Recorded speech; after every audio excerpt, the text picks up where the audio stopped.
Aqui quem fala é o Mestre Nacional Neri Júnior e hoje vou analisar com vocês minhas partidas do Floripa Chess Open aí 2019.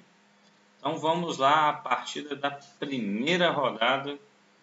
A primeira rodada eu joguei aí de brancas, então foi E4, C5, siciliana, defesa siciliana, E6, D4, peão toma, cavalo toma, A6 e eu escolhi aqui o movimento bispo D3, né? Algumas pessoas devem se perguntar por que não jogar o comum cavalo C3, né? Apesar de bispo D3 também ser aquele movimento teórico aí, né?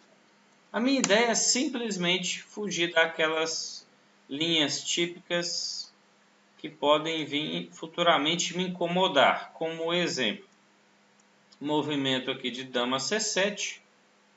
Vamos supor que eu jogue bispo E2 aí com muita calma e bispo B4, né? Esse tipo de variante é o que o preto quer jogar, né? A variante que a preta quer jogar, e incomodaria aí o branco. Eu teria que estar em dia com a teoria aqui nessa posição. Então o bispo D3 é uma forma de desenvolver também e levar para outras linhas, né, que eu quero e não que o meu adversário busca, né.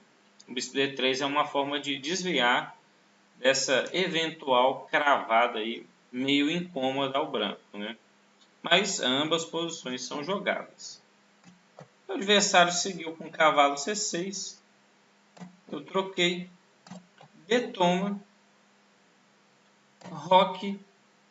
E aqui meu adversário joga o movimento bispo E7 e aqui ele fura a teoria, né? Até nesse momento aqui é tudo teórico, né? Vejamos o Opening Book, né?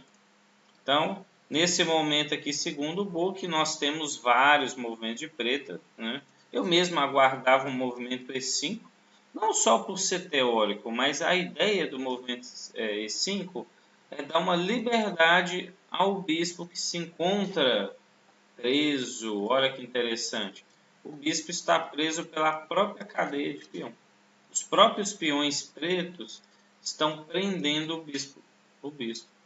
Então, a ideia é exatamente, após jogar E5, dar a diagonal branca livre para o bispo poder sair, para o bispo ganhar liberdade.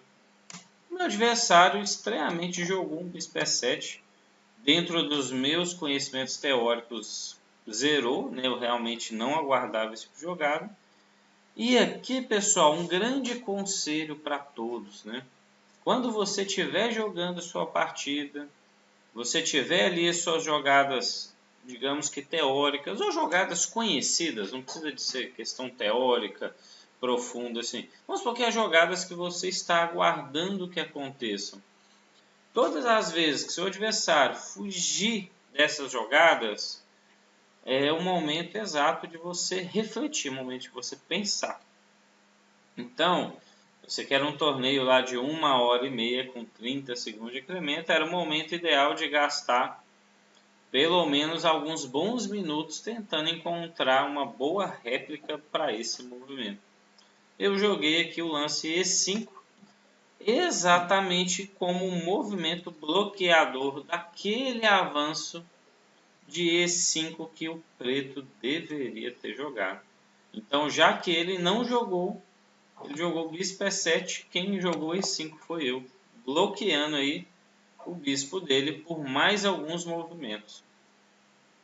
Meu adversário jogou dama C7 e aqui eu decidi jogar calmamente torre E1. Eu reforço a defesa do peão, coloco uma torre em jogo, né, e continuo o meu desenvolvimento.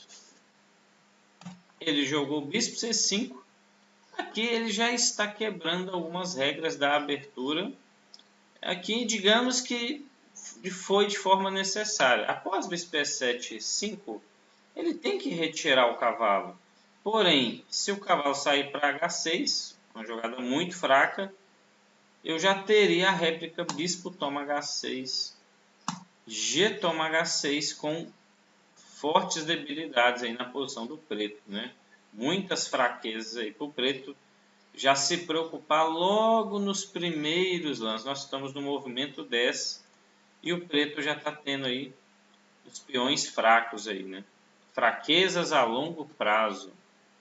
Então, isso é muito ruim para o preto, caso ele jogasse cavalo h6. Então, por isso, ele mexeu novamente com o bispo, quebrando aquela regrinha, dizemos que básica, né?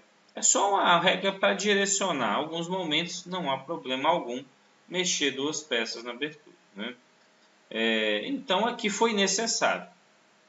Eu respondi com dama g4, uma jogada típica de ataque quando o bispo já saiu da casa de defesa do peão. Apesar de nós estarmos em uma siciliana, esse tema de dama g4 ele se repete em outras aberturas. Eu acho que é bem válido aqui eu iniciar do zero e mostrar um exemplo. Vamos pegar a defesa francesa aí, do zero. Ó. Vamos pegar do zero. Vou passar bem rapidamente os lances, sem detalhes maiores.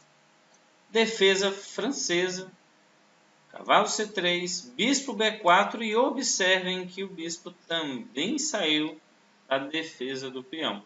O branco avança, joga C5. Não vou entrar em maiores detalhes aqui teóricos.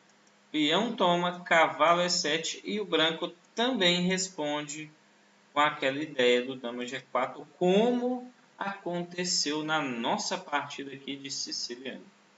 Então eu acho que é um teminha aqui que vale a pena nós revermos aqui em outras aberturas, ele pode estar sempre acontecendo. Então vamos à nossa partida. Então ele jogou bispo E7, E5, dama C7, torre 1, bispo C5 e dama G4 já incomodando o adversário.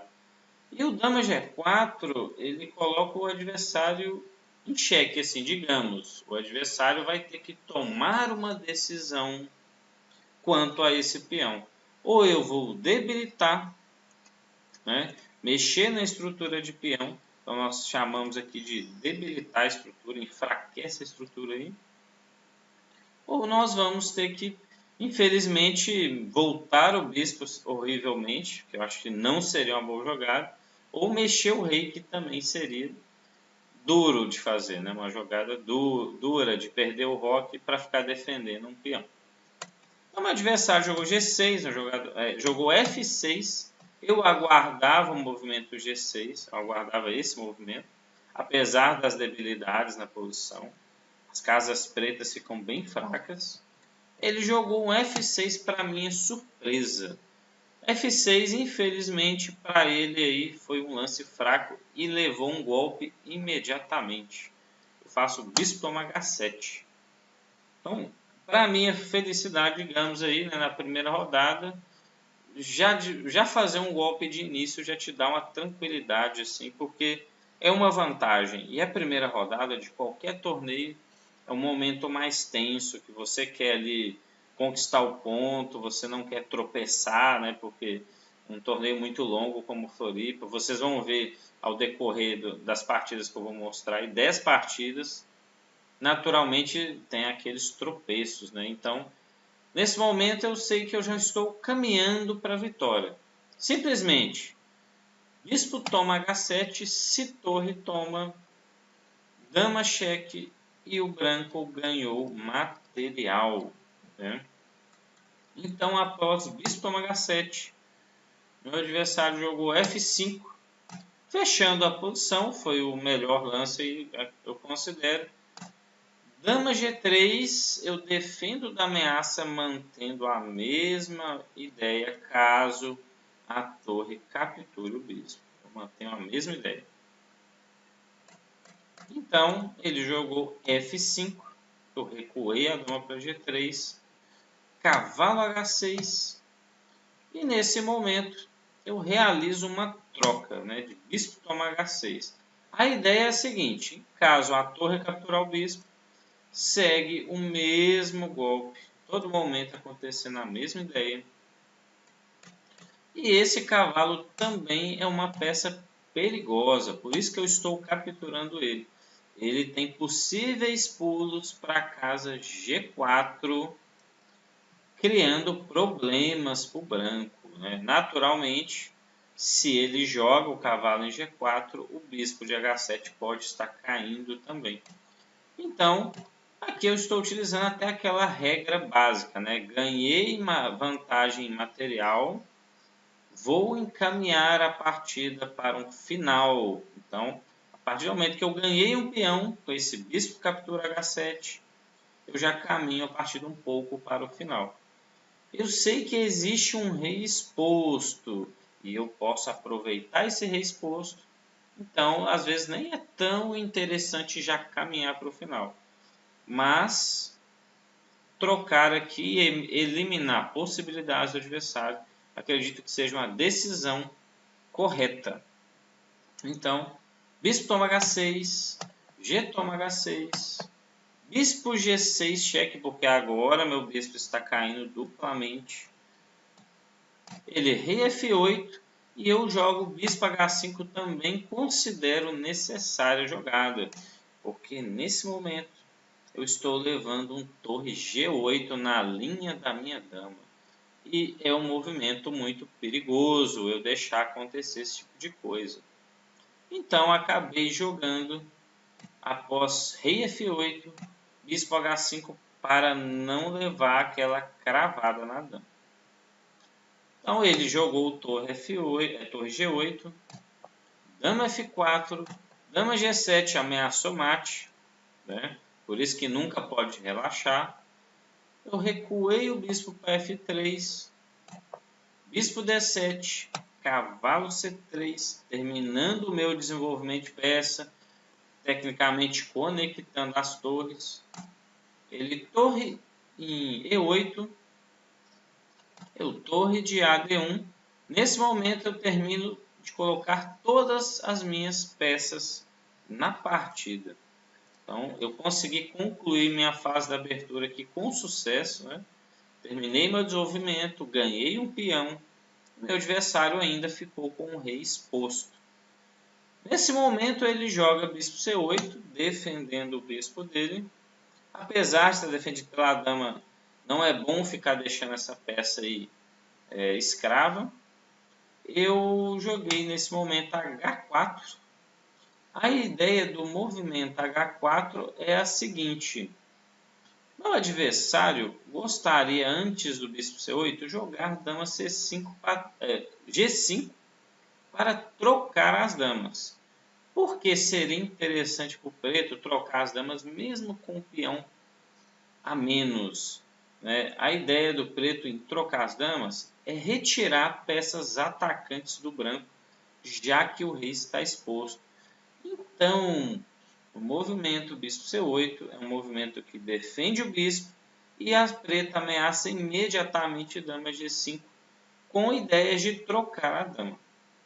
Apesar de ser um peão a menos, o preto ainda teria muitas possibilidades na partida. Tá? Um peão a mais aqui não seria uma grande vantagem. É uma vantagem, mas não ainda o bastante, digamos, para vencer. Então o bispo C8 foi bem lógico. Eu jogo o movimento profilático aqui, prevenindo a ideia do meu adversário. E meu adversário agora cometeu um erro gravíssimo e eu não percebi. Ele jogou bispo B6, né? E aqui simplesmente me deu a oportunidade de dar dama cheque e capturar o bispo. E acreditem, não vi essa jogada. Eu estava concentrado com uma jogada, digamos que mais complexa. Eu joguei cavalo E4, né? A ideia era manobrar o cavalo para dar um possível duplo, né? Então eu furei no cálculo aquele lance tecnicamente mais bobo, mais simples, né? Eu foquei em uma ideia mais complexa. Realmente não enxerguei dama cheque aqui para capturar o bispo. E olha que eu pensei nessa posição, e não joguei rápido. Então joguei cavalo E4, meu adversário jogou o bispo na casa C7, um lance bem interessante. E agora, a típica pergunta que eu faço, aconselho aí dar um pause no vídeo, porque não posso jogar cavalo F6, porque não posso fazer isso. Acreditando que você deu pause no vídeo, caso eu jogue cavalo F6, eu levo um contra-ataque com um lindo lance dama toma F6. E acreditem, de ganho a partida, de repente eu fico perdido, né? Perco uma peça. Então, nessa partida mostra o quanto é importante não relaxar, não podemos relaxar, né? Então, essa é uma das ideias do lance bispo C7. Eu naturalmente respondi com o cavalo G3, manobrando o cavalo para casa H5. De toda maneira, olha a técnica interessante na posição. Meu cavalo estava lá em C3 e eu passei o cavalo para a ala do rei, né? Isso é bem interessante. No meio de jogo, qual é uma das técnicas que nós utilizamos? A técnica de melhorar uma peça. Então, naturalmente, eu fui melhorando o meu cavalo. Logicamente, eu enxerguei o dama por F6 e não iria jogar cavalo em F6 após bispo C7. Meu adversário jogou bispo D8 e eu joguei bispo H5 de forma bem simples. E ele perdeu material. Eu ataquei a torre. E essa torre não pode sair, porque senão vai cair o bispo, né? Então, meu adversário aqui simplesmente abandonou. Então, essa aqui foi minha partida da primeira rodada do Floripa Open Chess. Então, aguardo vocês nos próximos vídeos aí das outras rodadas.